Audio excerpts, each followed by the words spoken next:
You could win the WMZ Valentine's Day Sweetheart Giveaway. Be the 8th or ninth caller whenever you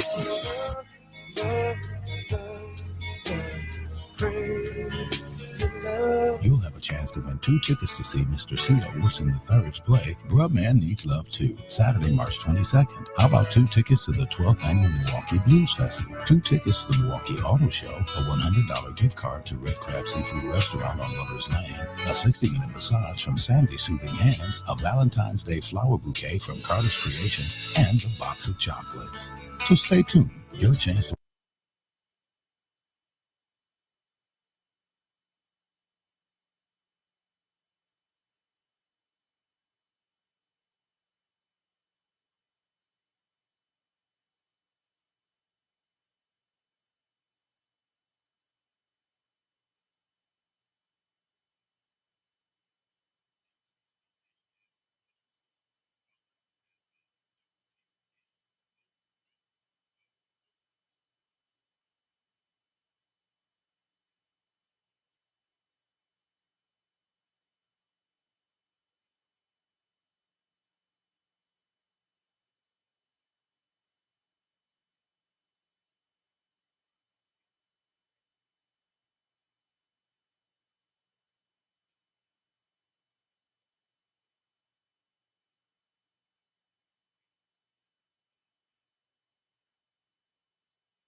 reflect that of the staff and management of WNOV and W293 CX 106.5 FM Courier Communications Milwaukee, but are the sole comments of the host and guest of this particular show.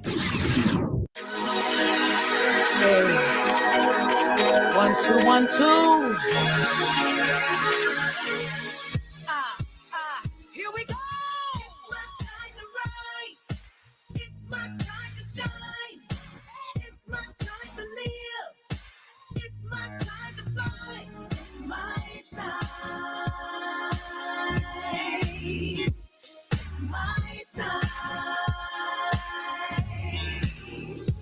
I can see it. I can feel it. Time has come now to reveal it. I've been waiting for a long time. Gotta do it. And won't let nothing hold me down. Gotta do it. Because I may not get another chance. I believe it. If I want it, I can have it. I believe it. Done with falling, done with losing. I can do it. I think I'll tell myself again. I can do it. Yeah. And I'm not gonna stop till I win. Cause it's my time to rise. Hey. It's my time to shine. Oh. It's my time to live. It's my time to live. It's my time to go. It's my time. It's my time. Nyumba Upendo, Milwaukee. It just means I love you. Welcome to the Nyumba Upendo Show on WNOV 860 AM, 106.5 FM. I'm Kweku Amawasi, joined back. She's back. Dr. Alicia Moutry. Hey, Milwaukee. You know what? When I'm gone, I just often miss this place. Feels good to be back in the house. I do. Here to Costa Rica. Now you're gonna dime me out now. Yeah. Hey, we can't do this show without my man, brother Debo, Jermaine, ride out. Big love to those who keep the show moving. Yes, indeed. But more importantly, we can't do this show until we do what we get our PMPs in. So it's in the tradition of the elders. It is customary that we get permission to speak. We have that permission from my mother. And not only did she give us permission, she gave us our second P, and that's a prayer that we might have a show that uplifts the community. The name of the show is Nyumba Upendo. That means house of love. One of the things that we like to do is always dedicate our show to the memory of someone. And one of the people who I want to make sure that we give great notice to today is a man who just transitioned into the realm of the ancestors. A lot of people don't know him, but his name is Neely Fuller Jr. A lot of people know his mentee a little bit better than him, and his mentee was Francis Cress Wilson, who wrote the ISIS paper. But he was one of the people who was always afraid not to tell the truth. And his most famous quote was, he said, "Until you understand white supremacy, what it is and how it's worked, everything that you think you know will only confuse you." And he talked about us, especially as Black people living in an open air prison, and how we have to recognize that we are under this whole cloud of white supremacy. And people say, don't say white people are supreme. He said, no. He said, understand the definition of it. He said, not saying they're better than us. He said, but they have control. He said, can you argue with that? He said, that's what makes it supreme. And we look at what's going on with the president, so-called president. I call him King Trump now because that's how he's acting. You say, this person is in control. But what a lot of white people understanding is white is not necessarily a color. It's a power structure. It's an attitude. Dick Gregory said it best like that. He said there's a lot of white people who suffer from white supremacy too. He said, because it's not just about your skin. Now that skin gives you some protection, but overall it's about the economic power that goes with it too. So when we think about the show, you said, well, why are you doing that? Because in this age now where a lot of whole work is being like dismantled, the work of our ancestors specifically, it's this big thing on DE&I, diversity, equity, and inclusion, which they hijacked the term, so don't really even understand what it means. But if we just use their definition, what they try to do as far as saying it's a way to give unqualified Black people a job that they shouldn't have, it is so important that we have people like we have in our show today to talk about why it's so important to put our faces in spaces that's not used to seeing us, but also show how we can not only show up in those spaces, but we can dominate. People talk about like Beyonce and doing the country album. I said, man, Ray Charles did that before. It's like, that's been our space. That ain't nothing new. Depends on who, though, does it, right? It does. And so I would like to welcome to the show. Yes. This is one of my classmates from Rufus King. Hey, General is in the house. It ain't Greenfield. No, Hey. No, but you know what? The reason why I said that, Jay Ryder, because I didn't know, but it was like, it's so important that we had people out in Greenfield, which was a sundown town. It was created as a sundown town. So now we talk about shipping our people out. Why did you go there? Under the auspices of getting a better education. But then you think about all of the things that the students of color, specifically the Black students, had to do while I was out there. Speak on that, Jermaine. Yeah, I mean, my knuckles are big now for a reason. So you had to get your buck. Listen, knuckle sandwiches. Because they had the FO. Oh, listen here, man. They used to walk around the school with these black boots on with the red shoestrings in, which symbolized the Nazis. And they used to do that, and we used to catch them. And boy, they were telling us time for you to play football, basketball. Then they wanted you. Were you knuckles because you were praying for them? We laid hands, Father God, in your name. In your name. In your name. Hey, Doc, remember we spent a lot of time out in some of these suburban school districts because the issue is still going on. You got it. Yeah. No, and so when we think about that though, it's like so important. I remember like growing up, it was certain places we didn't go. I heard Michelle talking about this on this show because it was certain areas where you said, okay, I ain't crossing this line. Man, you could, yeah, but why? Because I understand what's coming afterwards. I don't want the harassment. I don't want this. So I stay in my space, and that's what Nellie Fuller was talking about as far as these open air prisons. It's like you think you free, you have a semblance of freedom, but it's really not. But then when you start talking about kudos to those people who break out of those bounds and let you know, man, you can do this. You can go into a different setting. And so we have Nia, the author here. And what I love about Nia's work is that she talks about diversity in sports. Sports is one of those things where you can kind of cross boundaries and whatnot. Neutral like territory sometimes. But also, you hear like Tiger Woods or you hear Serena and Venus Williams talk about, their treatment on the tour, especially before their names got big and everything like that.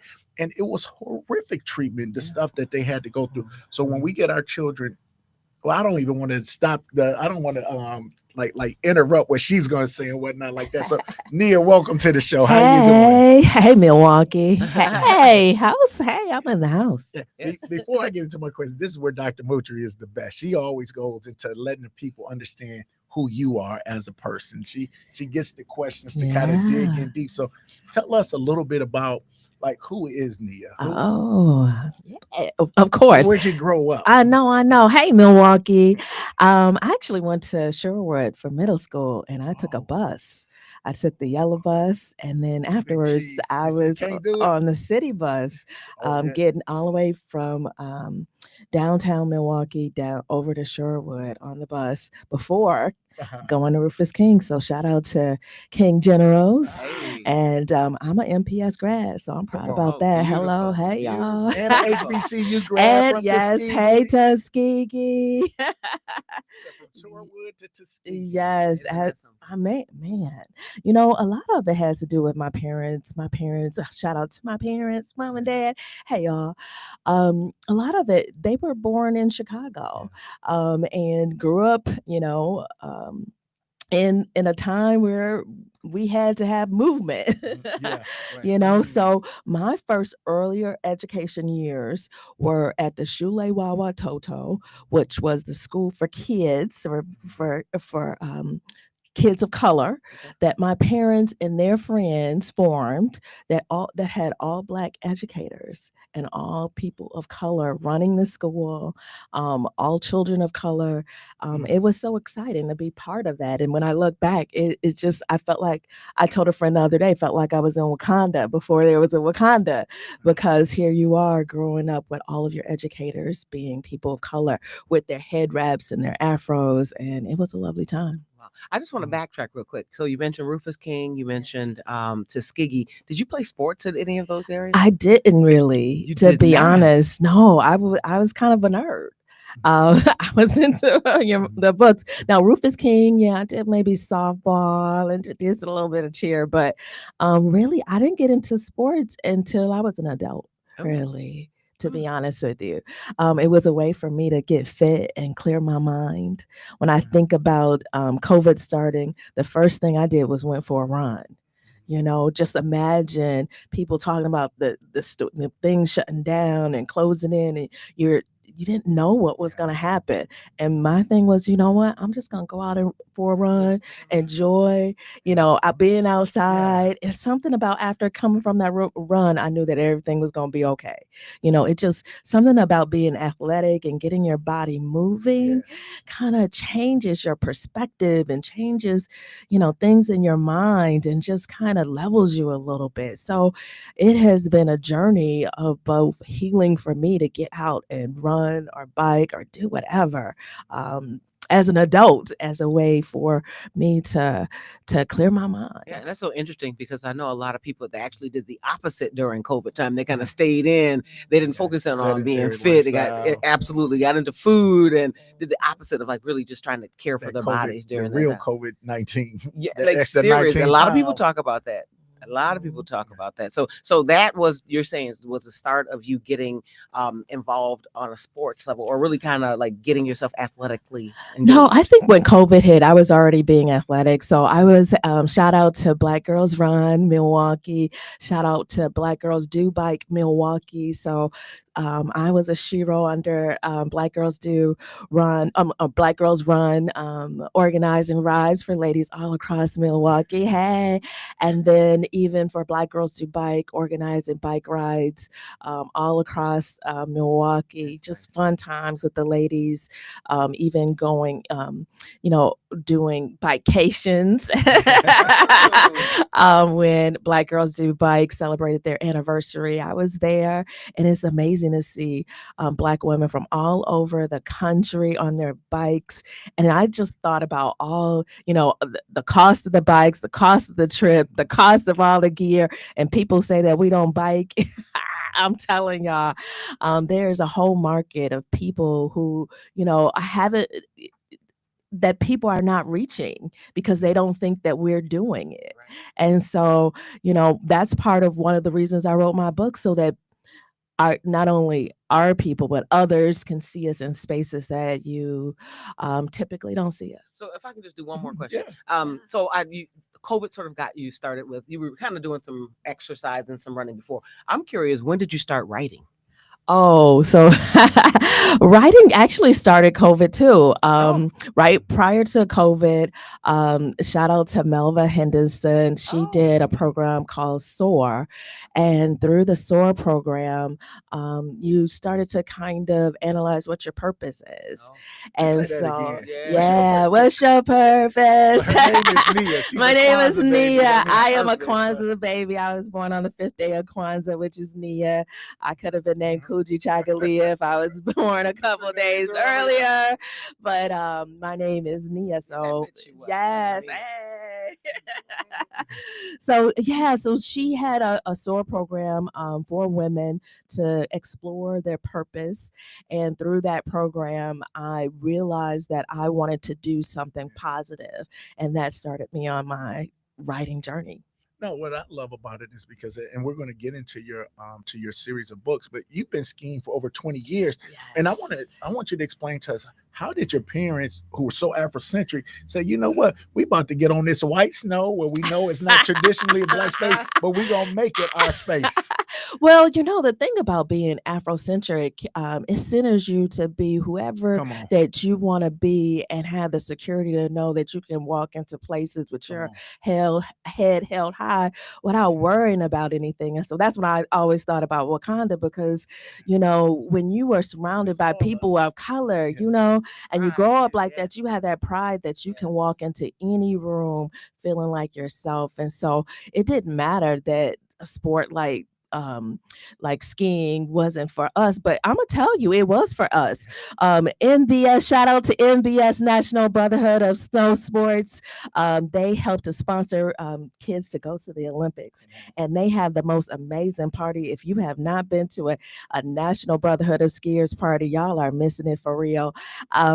And what they were doing back when I was in college is they were organizing events for people of color to go out and hit the slopes, and they've been doing that for 50 years. So when people look at me and say Black folks ski, yeah, we've been skiing for 50 years all over the country. No, and I think that's one of the things, like, as we started to dig in our history, we'd be like, Black people don't do that. You said, no, not only do we do it, we've been doing it and we do it well. A lot of the things that sometimes hinder us as becomes one of those like invisible barriers are the cost factors that they try to do to not allow it to be easily accessible to all. My sons go skiing with their school, and if it wasn't for the school, they wouldn't even win. I never took them skiing. They're sending me pictures of them swooshing down the slopes, and I'm like, what is this? So it's one of those things that you just like, wow, this is what we can do. I think about, again, we talked about Tiger and Serena and Venus, how that made an explosion in golfing and tennis. Like, it made it cool. It made it accessible to do. I want to ask you, Sister Nia, when you started to think about all of the things that you were doing before, you did triathlons. You've done a marathon before. I think it was the Chicago Marathon 2014. Yes. Big props for that. Yes. So you started thinking about that. What made you want to, I don't know if it was with Melva Henderson, where you say, let me put my passion and my purpose together and then bring this together. So not only can I experience this, but I can bring this phenomenon to people who might not know about it without this book series. I think I've always wanted to, once I've achieved something, I'm always reaching back. So I always wanted to, because you go through things, especially when you're walking through certain areas that you have not been. So I'm a self-published author. I didn't know a lot of self-published authors. So when you're doing these new things, and you're realizing how challenging it is, you don't want the next person to go through the same thing. And so part of me doing, being a triathlete now for 10 years is I've been encouraging ladies to be triathletes as well. And I was looking for a way to one, encourage my niece, which Miss Naya, my beautiful niece Naya, who is on the cover of this book. All my nieces and nephews are, by the way.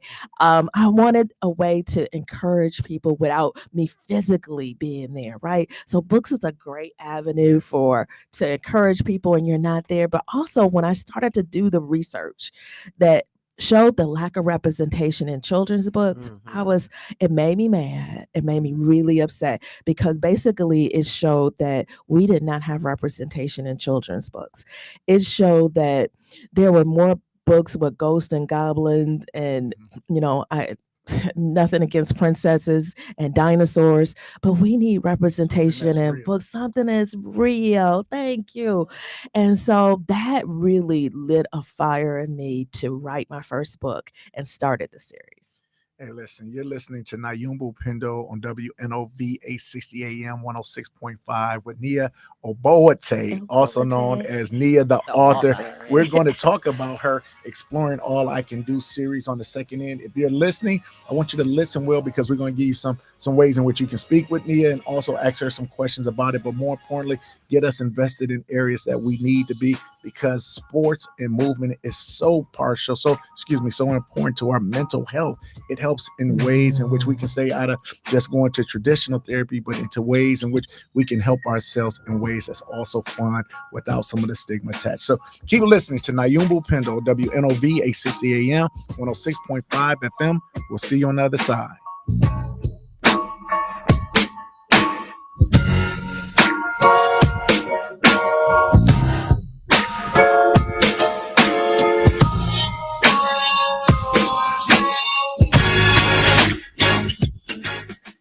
Eugene Kane was a veteran columnist and blogger. A native of Philadelphia and a graduate of Temple University, Kane moved to Milwaukee to work for the Milwaukee Journal-Sentinel. While some might call Kane a pot stirrer, everyone understood that he was a staunch advocate for Milwaukee's Black community. He worked at the Journal-Sentinel for 28 years and penned a column.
Welcome back to the Nyumba Upendo Show. That's a House of Love on 860 AM, 106.5 FM.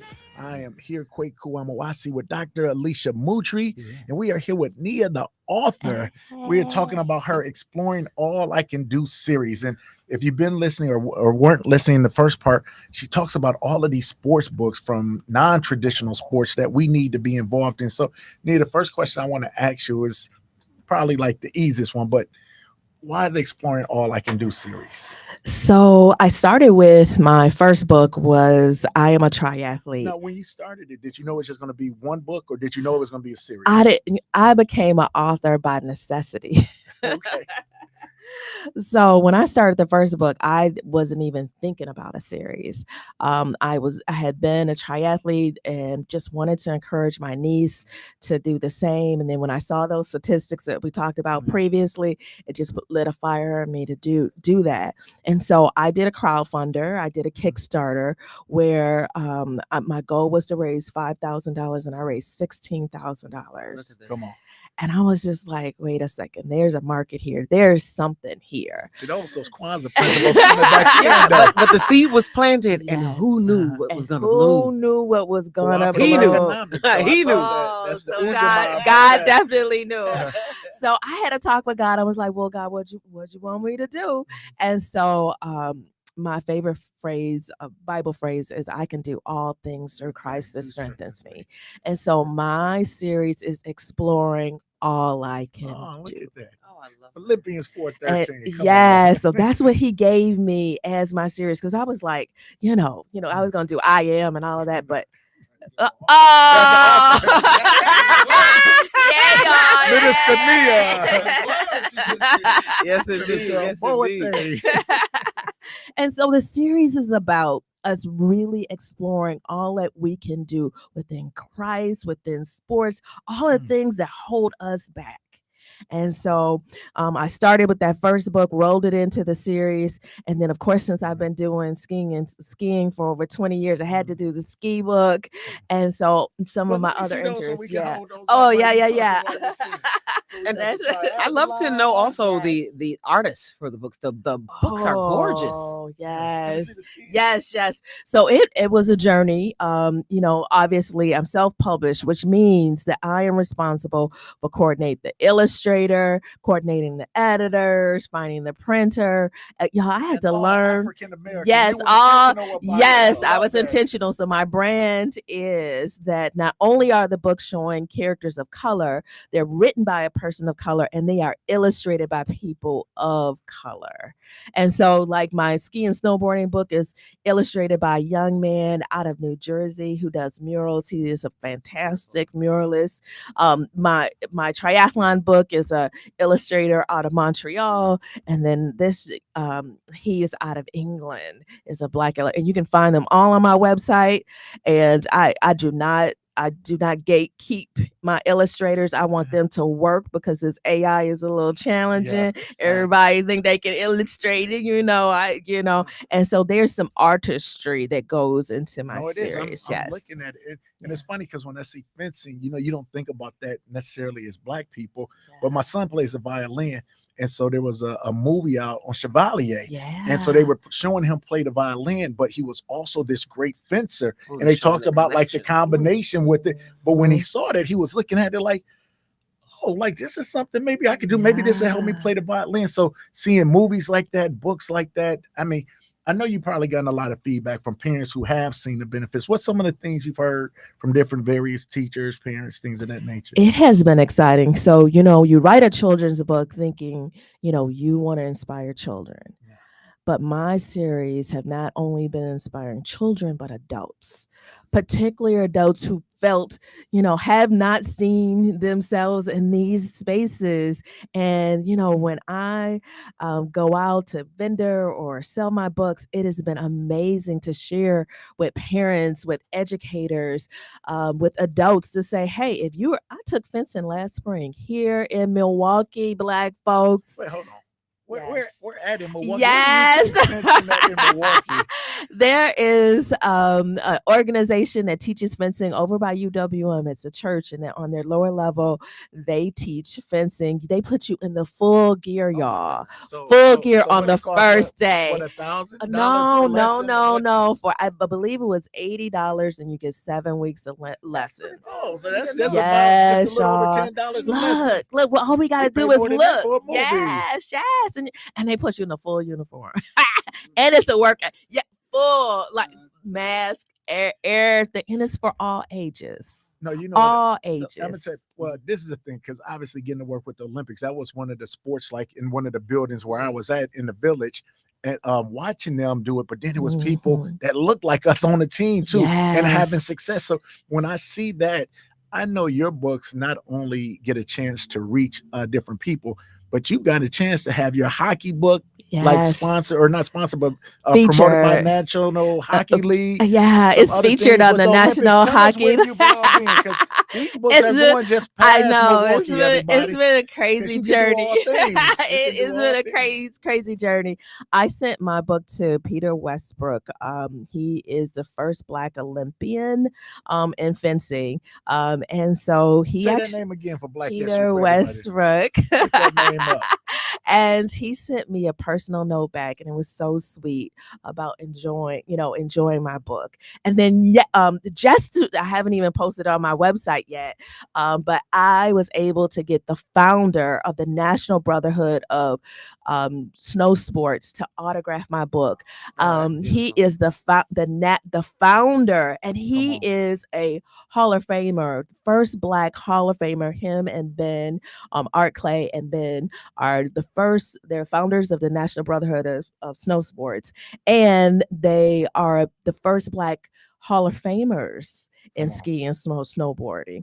And so I got him to autograph, because I did an illustration in here to reflect my Hall of Famers, and he it was just amazing to see his face and see his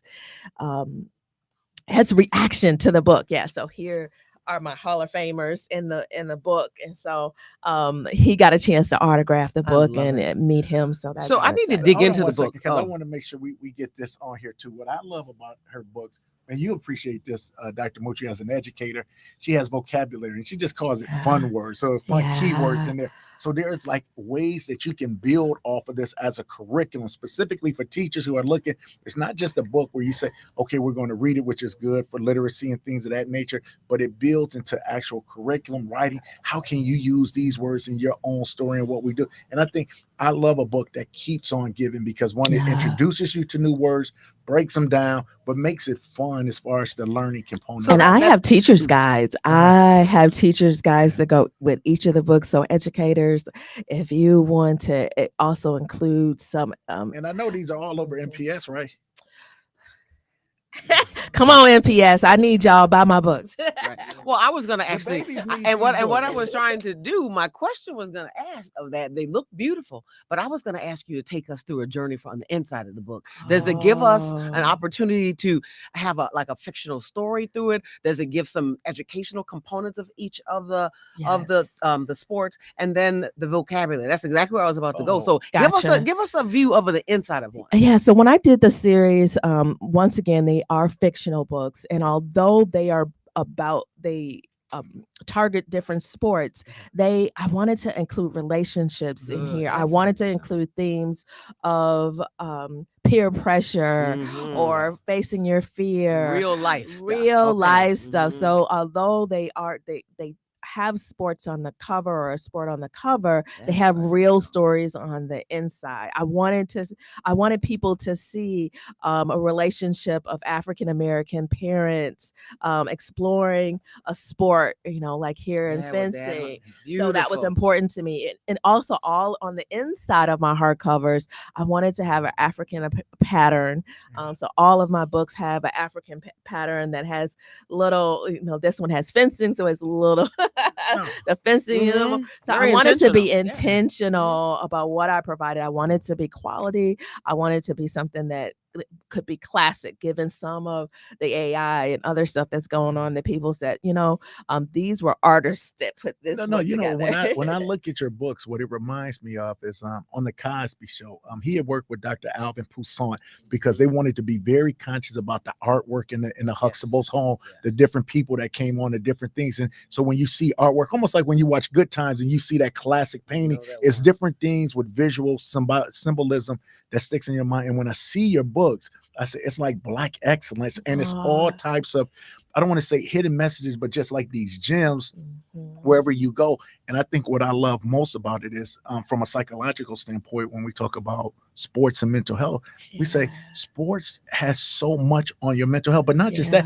on your socialization. I know, Dr. Moutry, your sons played basketball, and I think about the relationships that was there, the lessons from when you lose, when you don't make it happen, but also the joy seeing your hard work actually come out, the ability to set goals, things of that nature. And so inside of your books, you have like just a plethora of different topics. Which one, and it's like asking a child a bad question, which one is your favorite? Because I know when my mama had to ask her, she said, Alicia. Oh, that's a lie. She be like, my baby boy. I know, right? That's hard. It really is. But I can say my first book, My Triumph, that was the first one. It's always the first child. It was. It is. I think each of the ones that I do, I keep getting better. I'm improving my craft. And I think you got a chance to look at my archery book, right? I absolutely love that. Yay. Can we talk about that one just a little bit? Yes.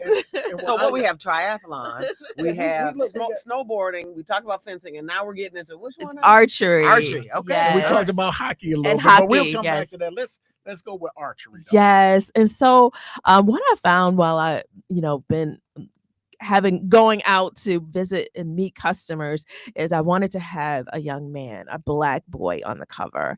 And so archery is, and so I wrote this book about archery because I also wanted this theme of kind of some of the stressors of society and dealing with that. And I wanted this young Black boy to, who's feeling the stress of society and some of the things that they have to do with, going to school and everything, and to come and hang out with his granddad during the summer. Can I pause you right there? Because this is why this one touches my heart so many ways. So many times they talk about the absentee Black father. I mean, here, not only do you have the Black father, but you got the Black grandfather. So you got generations of love. And, back in the day, that was something that you did. You went back, but what really made it hit, because we've been talking a lot about Emmett Till. And so when you go back, how much information you would get, back then it was a horrific time for us, for our children that went to the North, if they didn't understand how to go through the South. But it also shows some of the ways in which society has gotten better, but it's still ways which lessons that had to be taught, and the lessons that this young boy learned from his grandfather that he carried through when he came back home. It just it makes you, I don't want to say just tear up, but it makes you well up with pride, but it also, it hits home because it's so relevant. It's very relevant. And I was intentional about that, showing Black love, showing intergenerational. So, on my ski and snowboarding, this one is about a feisty grandmother teaching her grandkids how to ski and snowboard, and she does both. Man, so be smoking those cigarette and cussing, correct, and watching the stories. So listen, we already have examples of that, don't we? Yes. We got enough examples of that. So how can we bring examples that feed the soul of our children? Wow. So not just exploring the sports, but exploring how it could be done, exploring who it could be done with. I absolutely love it. I also noticed when you were flipping through that it looks like this is even giving some examples and exploring all the materials that when you had the fencing open, I saw the actual equipment. We talked about that even. And that's in those fun keywords. Identify those different parts. I think it's important, once again, for us to see it. You have to visualize it and be able to see it. And so part of my books makes it easy for them to visualize it and start to explore not just the sport sports that I'm writing about everything. I like curling. Like, yes, I'm a sister and I like curling. And you talked about track. We always think about running, but I want to write books about long jumping and some of the other. I got another one for you. I want you to go into bobsled, because how that translates from track into that. Because this is the thing. The one we first learned it from was what? From Cool Runnings in Jamaica, when these guys were running, but they couldn't make it. And they said, well, what can we do? And remember, if you watch Cool Runnings, your heart hurt with them because they were made mockery of. They were made laugh at. They don't know what they're doing. And they didn't. But how would you know unless you got a chance? And what I loved about it is they said the people laughed at them before, but when they came back, they were respected, but respected as equals. And when I started to look at those things, I look specifically in the world of U.S. bobsled, how many Black athletes we have come over and dominated. Most of them started off in track, and they say maybe track is over because bobsled has a longer. Listen, Milwaukee. I get it. I get. We want our sons and daughters to be the next Jordan or basketball, football. I get it, but let me tell you the statistics of them actually, going to the NBA. But if you, and especially if they're athletic, they can try a fencing or skiing, snowboarding. We limit them and not let them explore. Like, I think about myself even as a child, because you had so many people like, do Black people do that? Like, stop doing that. Stop. When somebody say that to you, blame, why can't they? Why can't we? Right. Remember when Tiger Woods showed up on the scene? We were like, oh, we do that? Right. But we're athletic people. But when it comes to bad stuff, they don't be like, Black people don't do it. When it comes to positive things, why is it that we don't do it? Now, we ain't gonna put no raisins in our potato salad. We ain't going that far. No, you went too far. Right. We ain't doing that.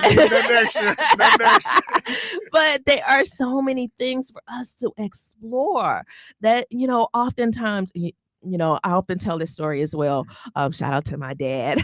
We take bike vacations together, and we went on a bike vacation where you do the same route from Selma to Montgomery on a bike. Come on.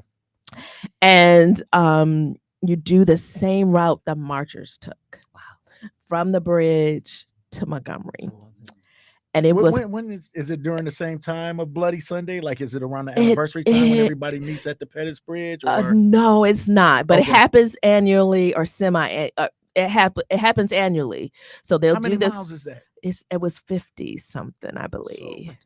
But can you imagine during that time? They didn't have no cell phones. They didn't have no gym shoes. There weren't no hotels lined up. These were people, hundreds of people who slept in fields when it was cold and rainy.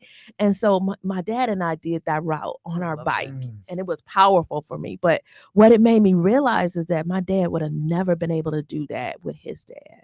Oh, come on. He would have never been able to do that with his dad. And when you think about the generation of being healthy and fitness and fit, his dad was always looking over his shoulder thinking he was going to be lynched. This is my father. And my grandfather fled the South because he thought he was going to be lynched.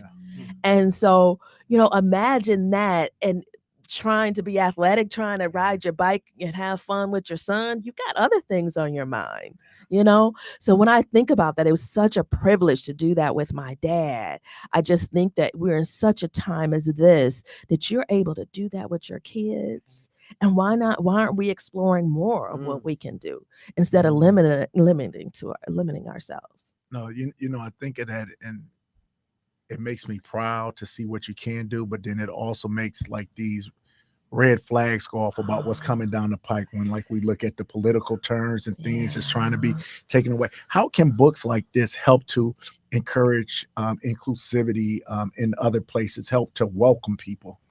When I think about the marchers and I think about what they went through, I still think that there's so much opportunity for us, and I think about the environment that I was raised in, of how they came together to educate their own. The school was filled with children of color, educators of color. And I just think in this time that we have, there's so much stuff and we are digesting it, right? But you got, find some positive ways to get in, running or biking or something helps with all that stuff that we're consuming, and so fitness helps in that way. And I know there's some psychological aspects of it. And so I encourage people, because you're scrolling and you're digesting, and we knew it was coming. We knew it was coming. We knew it was coming, but find some healthy ways to get out. So speaking of finding healthy ways to get out, what if someone wanted to explore these books? How would they go about getting and being able to find out more about your books? Absolutely. Everyone, you can go out to my website, niatheauthor.com, and buy my books there, because once again, I am a self-published author. That means, yes, my books, you can find them at Barnes & Noble and Walmart and Amazon, all online, but they take my royalties, y'all. So if you want to support a Black business who means business about hiring Black folks, then support my books. And yes, MPS, all schools, y'all need my books in your libraries. And Shorewood and Glendale. Because there's representation that needs to happen out in some of these suburban school districts as well, too. And also, what needs to be done is I see these books, and these are Olympic sports. Like, these are things where you say that the more that you get an eye on it, it's there. And I think for us, when we're talking about what can we do in these times like this, anybody whose company is saying, we're really still down with DEI and the real thing as far as having inclusivity, these are the things that need to be on your shelf. These are the people who you need to say, this is what we're doing.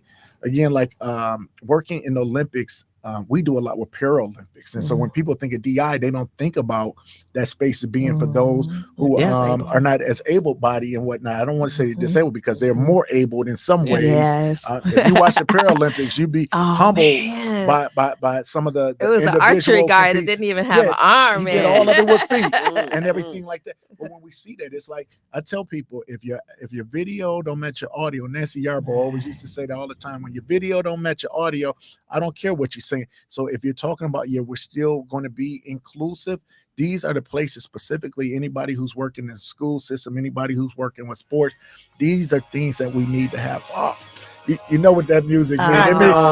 We ain't over, but we almost over. We got one more break. So we're going to have Nia the author come back. She's going to give closing words, and as we kind of close off the show. But we want to thank you for listening to Nyumba Upendo, WNOV 860 AM, 106.5 FM. We'll be back on the other side.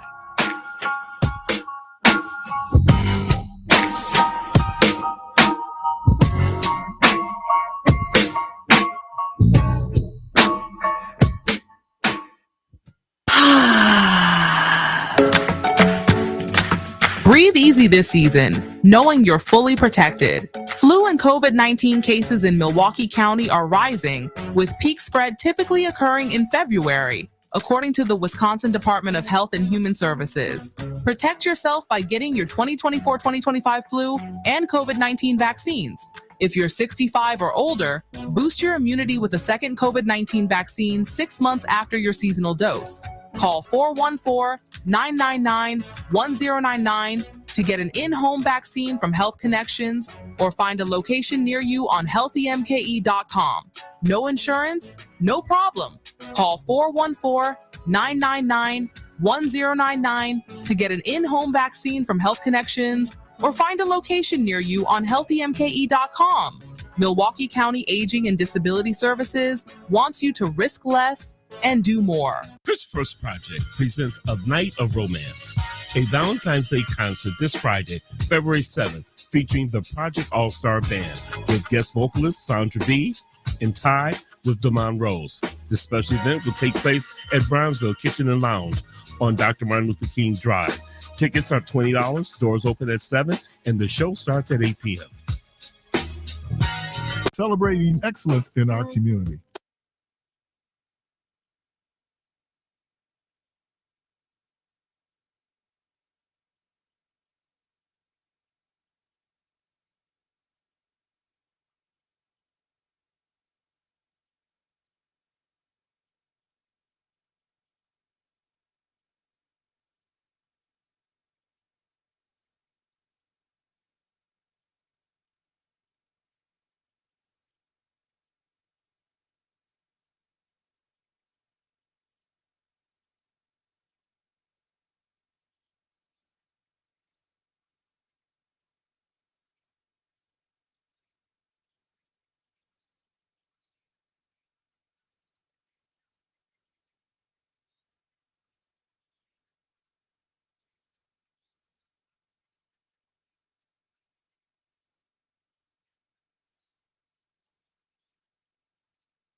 Nyumba Upendo, Milwaukee. Welcome back to the Nyumba Upendo Show, WNOV 860 AM, 106.5 FM. If you are just now listening to this and say, oh, I missed this great conversation, guess what? You can go to our YouTube station or Facebook on WNOV, subscribe on YouTube. You can see the whole interview again. But if you listen now, you're about to get these sage words from Nia, the author. Like, we've talked about a lot of different things, and sometimes in interviews, you don't get a question. You say, oh, I wish they would have asked me this, or I could have said this. What is something that you want the people to know? I want the people to know, I mentioned this was one of my favorite books. And the reason this is one of my favorite books is oftentimes I come across people, I'm self-published, but I often come across people that have a story in them. And I often tell them, write your story. Because it's important. Someone needs to hear it. And so I talked about, reaching back and, the motivation of trying to share my love with people. But everyone has a story in your heart. Write it, especially if you feel like God is telling you to do something, do it. Look, if you was waiting for somebody to tell you to do it, I am telling you now.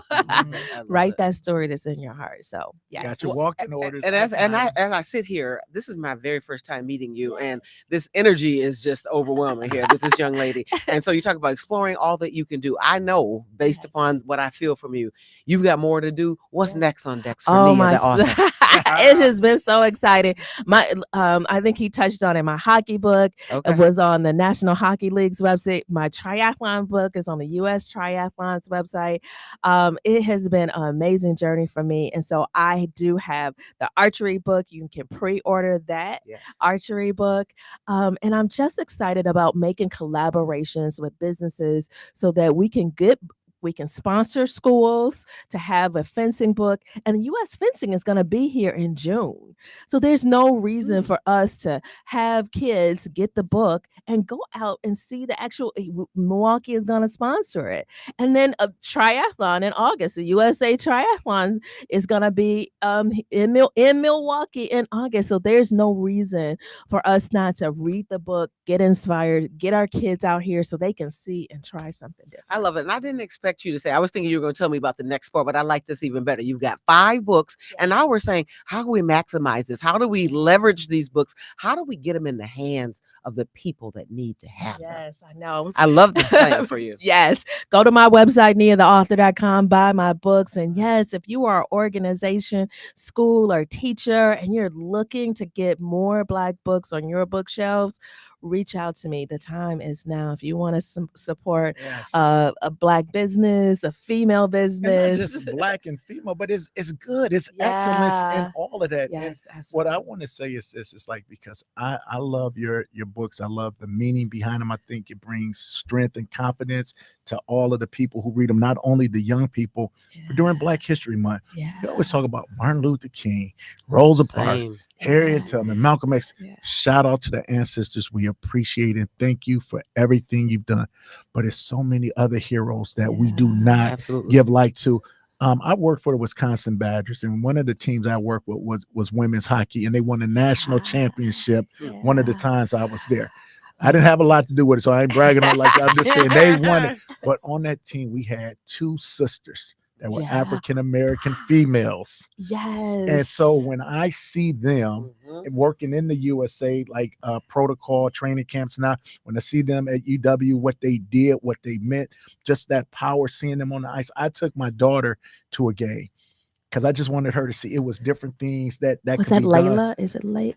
I can't say names, but gotcha. I just say it was 2 ladies on UW Badgers team. You can look up in the 2022, 2023 season. But with all that being said, honestly, it's like, I love it because you give rise and name to current heroes, living legacies that we can give their flowers while they live. I'm going to let you close out the show with your final words of uplift, exploring All I Can Do series. Nia Oboate, Nia the author.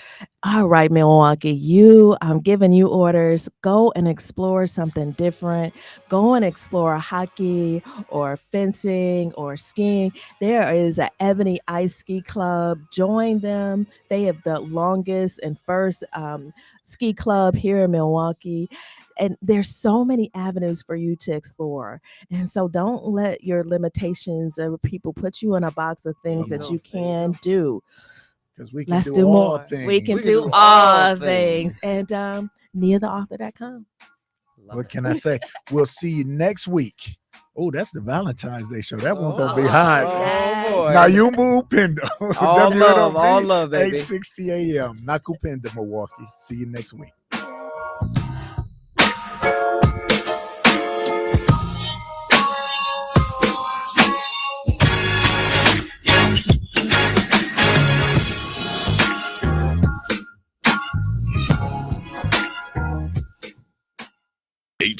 AM 106.5.